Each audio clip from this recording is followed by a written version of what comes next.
میرے بھائیوں اور دوستو، اللہ تعالیٰ نے انسان کو جسم اور روح ان دو چیزوں کے مرکب سے پیدا فرمایا ہے۔ جسم کے بننے کا نظام اور ہے اور روح کے بننے کا نظام اور ہے۔ جسم کسی اور جگہ بنتا ہے اور روح کہیں اور سے آتی ہے۔ جسم زمین اور زمین کی غذاؤں کے مختلف مراحل پیش در پیش سے وقد خلقکم اطوارا، وہ مختلف شکلیں بدلتا بدلتا ایک روپ میں ڈھلتا ہے، اور روح ایک لطیف اللہ کا امر ہے جس کا علم انسان کو نہیں دیا گیا۔ یسألونک عن الروح قل الروح من امر ربی وما اوتیتم من العلم الا قلیلا، کہ روح ایک اللہ کا امر ہے جس کے بارے میں تمہارے پاس کوئی علم نہیں ہے، لہذا اس کی تفصیل تم سمجھ نہیں سکتے ہو۔ روح آسمان سے آتی ہے، جسم زمین میں بنتا ہے، پھر 4 مہینے بعد اللہ اس کو آپس میں جوڑ دیتا ہے، زندگی متحرک ہو جاتی ہے۔ روح ہی کے ساتھ زندگی کی بقا رہتی ہے۔ جب اللہ اس سے واپس نکال لیتا ہے تو سارے ٹائٹل ہٹ کر صرف ایک نام سب کو مل جاتا ہے، اور وہ میت کا ہوتا ہے۔ وہ حضرت مولانا ہو، وہ کوئی ڈاکٹر ہو، بادشاہ ہو، صدر وزیر ہو، سارے اعزاز ٹائٹل ہٹا کر اس پر میت کا لفظ مہر لگ جاتی ہے۔ اس میں سے کیا نکلا ہے؟ ہر چیز تو موجود ہے، اب یہ بولتا کیوں نہیں، اٹھتا کیوں نہیں، چلتا کیوں نہیں؟ اس میں سے روح نکل گئی ہے۔ روح ہمارے جسم کی اصل ہے، اسے نکال دو تو جانوروں کو بھی پتا ہے کہ اب یہ بے جان چیز ہے، چیونٹیاں کیڑے مکوڑے بھی اس کو کھانے لگ جائیں گے، جانور بھی کھانے لگ جائیں گے، زمین بھی اس کو گلانے لگ جائے گی، ہوائیں اس کو متغیر کرنے لگیں گی۔ روح انسان کے اندر ایک چلتا ہوا زندگی کا کارواں ہے۔ اسے جب اللہ واپس بلاتا ہے تو اللہ یتوفی الانفس حین موتها والتی لم تمت فی منامها۔ موت کیا چیز ہے؟ اس کے 200 جواب ہیں سائنس کی کتابوں میں، اور 200 جواب بذات خود بتا رہے ہیں کہ یہ ایک جواب بھی ٹھیک نہیں ہے، اور قرآن ایک جواب دیتا ہے اور وہی حرف آخر ہے، قل یتوفاکم ملک الموت اللہ یتوفی الانفس حین موتها۔ اللہ ہے جو تمہاری روحوں کو موت کے وقت کھینچ لیتا ہے، تمہارے جسم سے نکال لیتا ہے۔ تو میرے بھائیوں، موت کے وقت انسان 2 کیفیت میں ہوتا ہے۔ کچھ لوگوں کی روح ایسے نکل رہی ہوتی ہے کہ ان کے رگ رگ میں وہ پھنس رہی ہوتی ہے۔ وَلَوْ تَرَى اِذْ يَتَوَفَّى الَّذِينَ كَفَرُوا الْمَلَائِكَةُ يَضْرِبُونَ وُجُوهَهُمْ وَأَدْبَارَهُمْ۔ کاش تم دیکھ سکتے وہ منظر جب اللہ کے فرشتے نافرمانوں کی روح کو نکال رہے ہوتے ہیں تو ان کے منہ پہ بھی مارتے ہیں، ان کی کمر پر بھی مارتے ہیں۔ اور اخرجوا انفسکم اليوم، نکالو آج اپنی روحوں اور جانوں، اب تم بچ نہیں سکتے ہو۔ وہ پیچھے ہٹنا چاہتے ہیں، رب ارجعون، مجھے واپس کر دے تھوڑی دیر کے لیے، لعلی اعمل صالحا، اب میں پورا ٹھیک مسلمان بن کے چلوں گا۔ تو اس کے جواب میں ہوتا ہے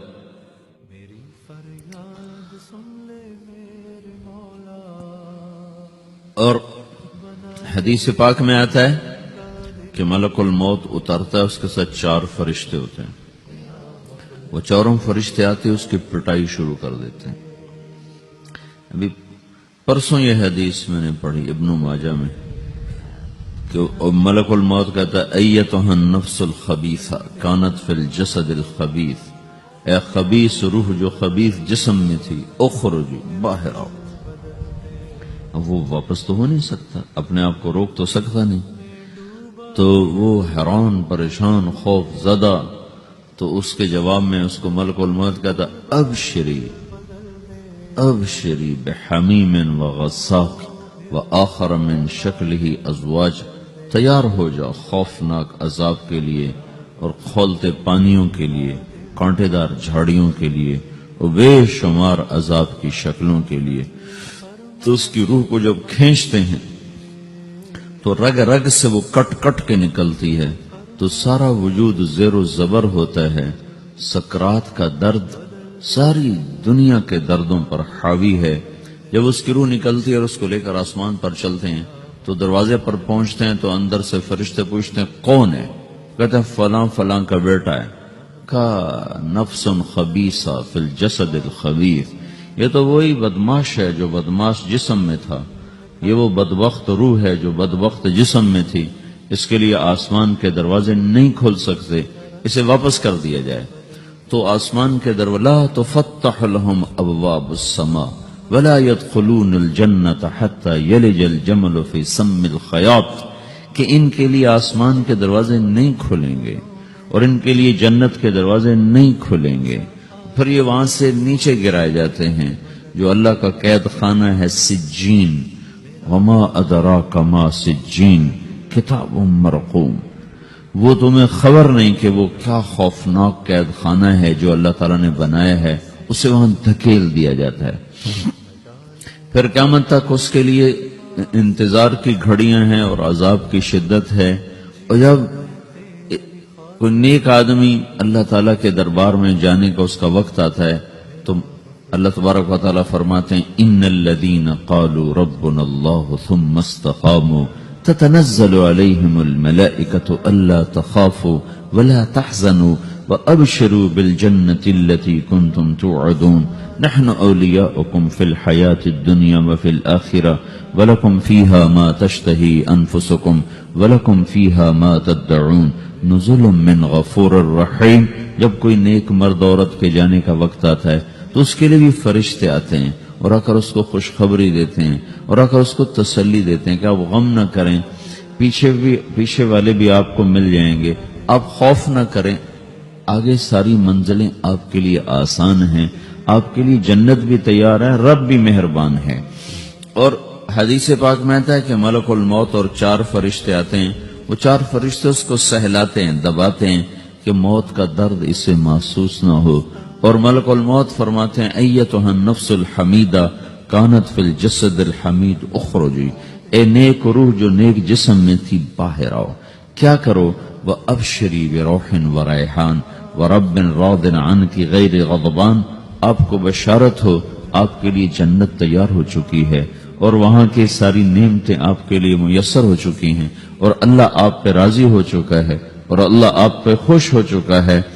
اس پر اس کی روح کو نکالا جاتا ہے، پھر سارے فرشتے اس کو استقبال کے ساتھ جب آسمان پر لے جاتے ہیں تو اندر سے پوچھتے ہیں کون ہے؟ کہ فلاں فلاں کا بیٹا، فلاں فلاں کی بیٹی۔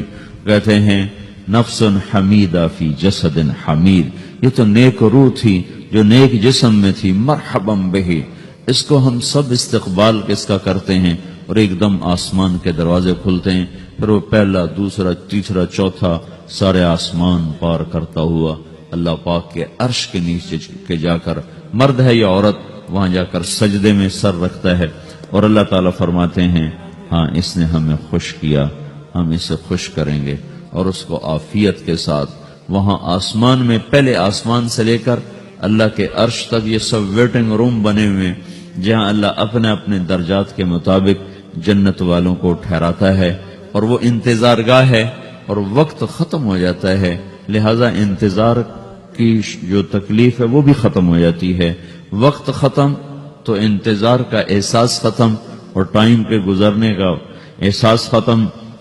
تو جیسے اصحاب کہف کو اللہ نے غار میں داخل کر کے تو غار کے اندر سے وقت کو نکال کے باہر پھینک دیا، باہر 300 سال گزرے، اندر آدھا ہی دن گزرا تھا۔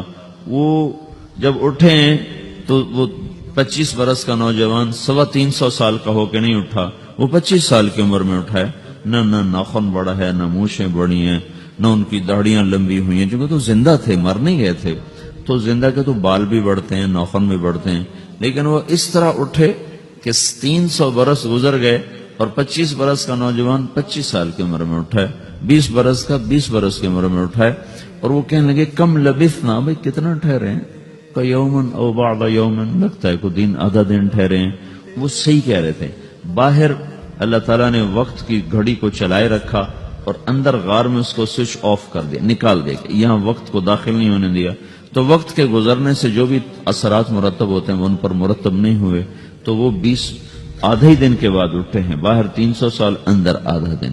یہی کچھ اللہ تبارک و تعالی برزخ میں کر دیتا ہے، وقت کو ختم کر دیتا ہے، گزرنے کا احساس نہیں ہوتا ہے.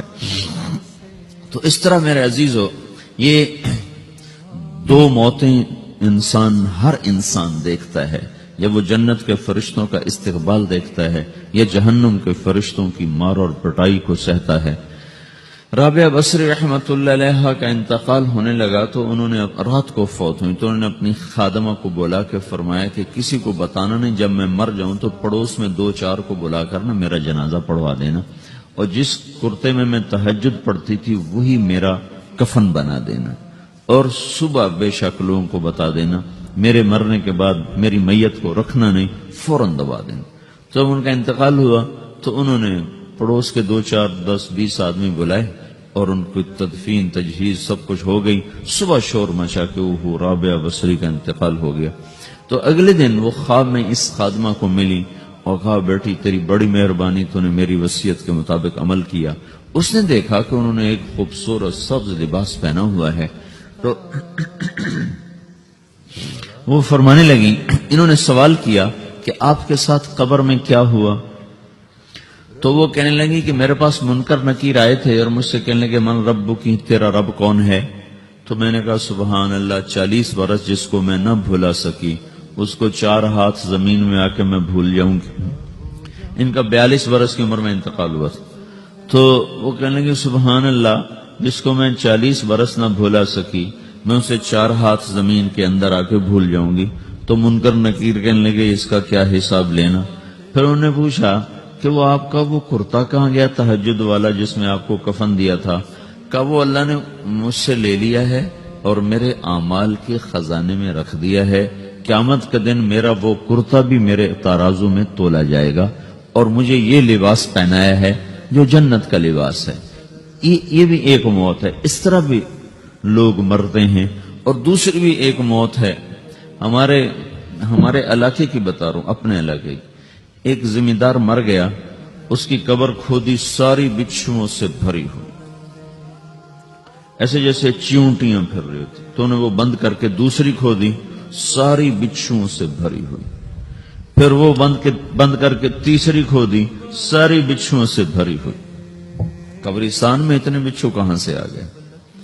یہ زمین کے بچھو نہیں ہے، یہ آخرت کی بلائیں ہیں جس کے ساتھ اب اس سے قیامت تک رہنا ہے اور گزارا کرنا ہے. تو یہ 2 طرح کی موتیں روزانہ لوگ مرتے ہیں، روزانہ لوگ مرتے ہیں. جب نماز کا وقت ہوتا ہے ملک الموت ساری دنیا کا چکر لگاتا ہے اور دیکھتا ہے کون پڑھ رہا ہے کون نہیں پڑھ رہا، کون پڑھ رہا ہے کون نہیں پڑھ رہا. جو نماز کی پابندی کرتا ہے اس کی موت آسانی سے ہوتی، جو نماز میں غفلت کرتا ہے اس کے ساتھ موت کے وقت شدت اور سختی اختیار کی جاتی. تو بھائیو، یہ ایک جسم ہے، ایک روح ہے. روح باقی رہنے والی چیز ہے، جسم مٹ جاتا ہے، پھر اللہ سے قیامت کے دن نیا جسم عطا فرمائے گا، ایک نیا جسم دیا جائے گا. روح وہی ہے جو اللہ کے خزانوں میں جمع ہو جاتی ہے. نافرمان کی سیاہ کالی روح ہوتی ہے، فرما بردار کی روشن چمکدار روح ہوتی ہے. تو اللہ نے کچھ تقاضے جسم کے رکھے ہیں اور کچھ روح کے رکھے ہیں. جسم کے تقاضے پورے نہ کرو تو یہ پریشان ہو جاتا ہے، روح کے تقاضے پورے نہ کرو تو یہ پریشان ہو جاتی. روح کی پریشانی جسم سے زیادہ ہے، چونکہ روح کی طاقت جسم سے زیادہ ہے. جسم مٹی سے بنا ہے، اس کی غذا بھی مٹی سے نکلتی ہے. روح آسمان سے ہے، اس کی غذا بھی آسمان سے ہے. روح کا تعلق جب تک اللہ سے نہیں جڑتا اس سے بھوک اور پیاس لگتی رہتی ہے. جسم کو جب تک روٹی اور پانی نہ ملے یہ تڑپتا اور پریشان رہتا ہے. جیسے اللہ تعالیٰ نے ہمارے جسم میں روٹی اور پانی کی طلب کو بے ساختہ رکھ دیا ہے. میں بیان کے دوران بھی پانی پی رہا ہوں، آپ دیکھ رہے ہیں کہ میرا حلق سوکھ جاتا ہے، مجھے طلب محسوس ہوتی ہے پانی. حلق سوکھتا ہے پانی کی طرف بھاگتے ہیں، بھوک لگتی ہم روٹی کی طرف بھاگتے ہیں. یہ ایک ایسا اندر میں آٹومیٹک سسٹم ہے کہ ہم اس کو آف نہیں کر سکتے. یہ سوتے سوتے بھی بھوک کی وجہ سے آنکھ کھل جاتی، سوتے سوتے پیاس کی وجہ سے آنکھ کھل جاتی ہے. یہ ایسا خود اللہ تعالیٰ نے ساختہ نظام بنایا ہے کہ آپ اپنے جسم میں روٹی اور پانی کی طلب کو نہیں نکال سکتے. میرے عزیزو، ٹھیک اسی طرح اللہ نے انسانی روح میں اپنی طلب رکھ دی ہے. اور اپنے رسول کی طلب رکھ دی ہے. یہ دو طلب ایسی ہیں کہ یہ آپ کے جسم روح سے نکل نہیں سکتی. جیسے بھوکا روٹی نہ کھا لے، پیاسا پانی نہ پی لے، اسے چین نہیں آ سکتا. وہ روح جو اللہ اور اس کے رسول سے نہ آشنا ہے، جب تک وہ وہاں تک پہنچ نہیں جاتی اسے چین نہیں آ سکتا، اس کا اندر پریشان رہے گا. 1997 میں جب جنید جمشید سے میری پہلی ملاقات ہوئی تو اس نے مجھ سے یہ سوال کیا کہ مولوی صاحب، ایک پاکستانی نوجوان جس گلیمر کو خوابوں میں دیکھتا ہے، وہ گلیمر تو مجھے زندگی میں ویسے ہی حاصل ہے. میرے چاروں طرف زندگی کا رقص ہے اور میری زندگی کی ہر خواہش، ہر تمنا پوری ہے. اس کے باوجود میرے اندر اندھیرا ہے، میرے اندر خلا ہے. مجھے لگتا ہے میں وہ کشتی ہوں جس کا کوئی ساحل نہیں، جس کی کوئی سمت نہیں. www.dasquran.com. ایسا نہیں ہونا چاہیے. ایک عام لڑکا تو کہتا ہے ہائے کاش یہ ہوتا، اس کو وہ نہیں ہو رہا تو پھر وہ پریشان ہے، ہائے یہ ہوتا، ہائے وہ ہوتا. تو میں تو ہائے نہیں کرتا ہوں، میری تو ہر لذت اور خواہش میرے سامنے تشتری میں سجا کے پیش کی جا رہی. میں کیوں ایسا کر رہا ہوں؟ میں ہائے ہائے کیوں کر رہا ہوں؟ میرا اندر ویران کیوں ہے؟ میرے اندر میں خلا کیوں ہے؟ یہ وہی خلا ہے کہ وہ روح کی پیاس کو شراب میں بجھانا چاہتا ہے، وہ روح کی پیاس کو لڑکی میں بجھانا چاہتا ہے، وہ روح کی پیاس کو موسیقی سے بجھانا چاہتا ہے، وہ روح کی پیاس کو دنیا کی رعنائیوں میں 5 سٹار ہوٹلوں سے بجھانا چاہتا ہے. روح کیا جانے روٹی کیا ہے، شراب کیا ہے، پانی کیا ہے، عورت کیا ہے، موسیقی کیا ہے، گھنگرو کیا ہے، پائل کیا ہے، چھنکار کیا ہے. روح کو ان چیزوں کی کیا خبر؟ امریکہ میں ہماری ایک جماعت تھی تو 4 لڑکے 2 لڑکیاں، 4 لڑکیاں 2 لڑکے مسلمان ہیں. تو ایک لڑکے کا نام رکھا تھا ابراہیم، اور اس کو جب پڑھایا نا کلمہ، انہوں نے کہا ہائے، انہوں نے کہا ہائے، اور دونوں ہاتھ یہاں رکھے سینے پر، دل پر، کہا ہائے. تو ہمارے ساتھی ہیں ڈاکٹر اختر، وہ کہنے لگے کیا ہوا کیا ہوا؟ کہنے لگا جب سے ہوش سنبھالا یہ جگہ خالی تھی، یہ تیرے کلمہ پڑھانے پر بھر گئی ہے کہ میری خوشی سے ہائے نکل گئی. یہ جگہ خالی رہے گی، یہاں شراب نہیں پہنچ سکتی، یہاں نغمہ اور موسیقی نہیں پہنچ سکتی، یہاں تالے لگے ہوئے ہیں، یہاں تک کوئی آواز نہیں جا سکتی.